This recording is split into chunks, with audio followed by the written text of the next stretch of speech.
हाँ तो बेटा आज का टॉपिक है आव्यूहों का गुणन। तो आव्यूहों के गुणन के लिए आवश्यक होता है कि आव्यूह अगर दो हैं तो पहले आव्यूह के स्तंभों की संख्या दूसरे आव्यूह की पंक्तियों की संख्या के बराबर होना चाहिए। फॉर एग्जाम्पल आप देखेंगे कि अगर आपको दो आव्यूह दिए हैं, जैसे पहला आव्यूह दिया है ए बराबर A B C P Q R और दूसरा आव्यूह दिया है 1 2 3 2 3 5 और 4 6 3। तो आप देख रहे हैं कि आव्यूह ए में स्तंभों की संख्या बेटा कितनी है 1 2 और 3 और दूसरे आव्यूह में पंक्तियों की संख्या कितनी है 3। तो अगर पहले आव्यूह के स्तंभों की संख्या दूसरे आव्यूह की पंक्तियों की संख्या के बराबर हो तो उनका गुणनफल संभव होता है, और यदि नहीं है तो गुणनफल संभव नहीं होता है।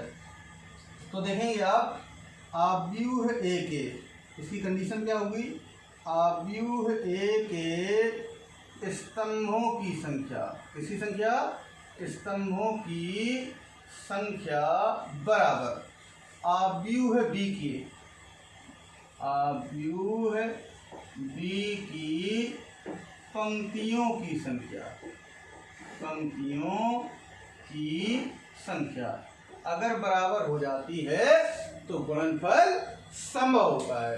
अब इसके बाद हम आपको बताएंगे गुणा कैसे किया जाता है।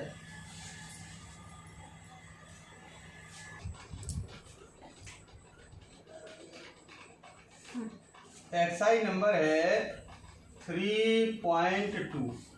तो आपको पहला जो सवाल दिया है उसमें बताना है कि दिया गया कथन सत्य है अथवा असत्य।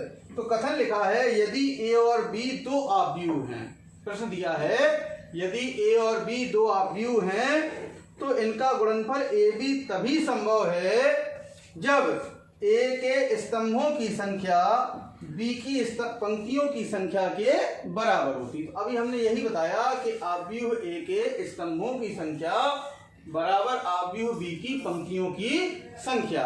तो आपको ये कथन दिया गया है, तो पहला क्वेश्चन जो है वो कथन दिया गया है वो कथन सत्य है। इसके बाद अगला क्वेश्चन देखते हैं, क्वेश्चन नंबर दूसरा।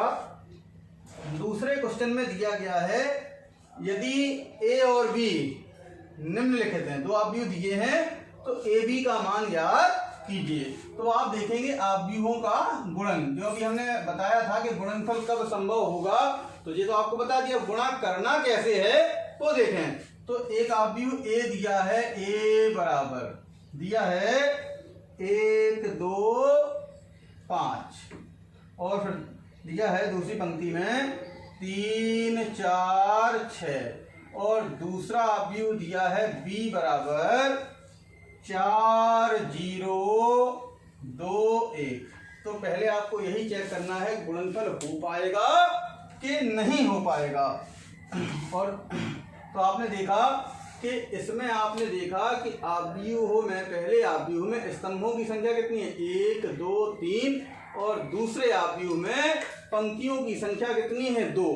अगर इस आव्यूह में पंक्तियों की संख्या 3 हो जाए तो गुणनफल संभव हो सकता है। तो इसको बढ़ाते हैं और इसमें लिख देते हैं ए 5। तो ये आपका क्या हो जाता है, क्वेश्चन नंबर दूसरे का ए है। ये रहा आपका क्वेश्चन। आव्यूह ए दिया है, आव्यूह बी दिया।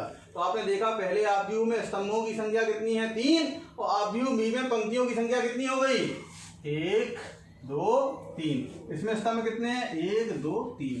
तो यानी पहले आव्यूह में स्तंभों की संख्या 3, दूसरे आव्यूह में पंक्तियों की संख्या 3। तो इससे ये क्लियर हो गया कि ए बी संभव है।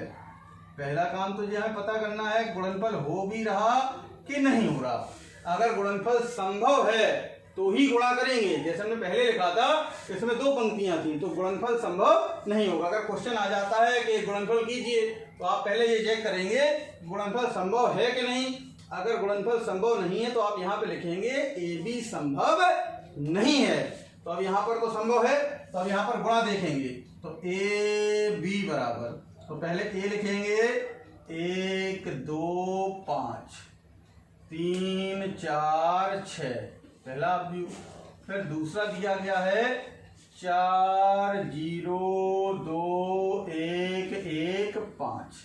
अब इनका गुणा करते हैं। तो गुणा करने का बेटा तरीका होता है कि अवयव, पहले अवयव की पंक्तियों का गुणा दूसरे अवयव के स्तंभों के साथ हुआ क्रमशः होगा। पहली पंक्ति का पहले स्तंभ में, और जब गुणा भी करेंगे तो पहले अवयव का पहले से प्लस दूसरे का दूसरे से प्लस तीसरे का तीसरे से, इसी क्रम में गुणा होगा। तो देखेंगे आप, तो गुणा करते हैं। सबसे पहले गुणा किया पहली पंक्ति और पहला स्तंभ, गुणा करते हैं पहले अवयव का पहले से। तो 1 गुणा 4 कितना होगा बेटा? 4। फिर दूसरे अवयव का दूसरे से 2 दूनी 4 प्लस लगा दिया। फिर 5 एकम 5 और इन प्लस लगा के ये एक अवयव बन जाएगा। पहली पंक्ति का पहले स्तंभ में, अभी स्तंभ दूसरा भी रह गया, तो अब पहली पंक्ति का दूसरे स्तंभ में करेंगे। तो करते हैं गुणा पहली पंक्ति का दूसरे स्तंभ में। तो गुणा करने का तरीका वही, पहले अवयव का पहले से प्लस दूसरे का दूसरे से प्लस तीसरे का तीसरे से। 1 गुणा 0 0, 2 गुणा 1 2 और 5 गुणा 5 25। अब पहली पंक्ति का दोनों स्तंभों में हो गया। अब आया नंबर दूसरी पंक्ति का। तो दूसरी पंक्ति पहला स्तंभ करते हैं गुणा, 3 चौको 12 प्लस 4 दूनी 8 प्लस 6 एकम 6। दूसरी पंक्ति का पहले स्तंभ में हो गया। अब आते हैं नंबर दूसरी पंक्ति का दूसरे स्तंभ में। 3 गुणा 0 0, 4 एकम 4 और 6 पंचे 30। तो बेटा इनको भी जोड़ लगा देंगे और आपका अवयव जो है गुणनफल हो गया। तो देखें जोड़ लगाते हैं, 4 और 4 8 और 5 13। फिर इसके बाद 0 2 और 25 कितने हो गए? 27। 12 8 20 और 6 26 और 30 और 4 34। तो आपका गुणनफल हो गया। ये मान आ गया आपका ए बी का। तो देखिए यहाँ पे क्वेश्चन नंबर दूसरे का बी पार्ट है। आपको दो अवयव दिए गए हैं, ए बराबर और बी बराबर। तो आपने देखा कि पहले अवयव में स्तंभों की संख्या कितनी है? 2 और दूसरे अवयव में पंक्तियों की संख्या कितनी है? 2।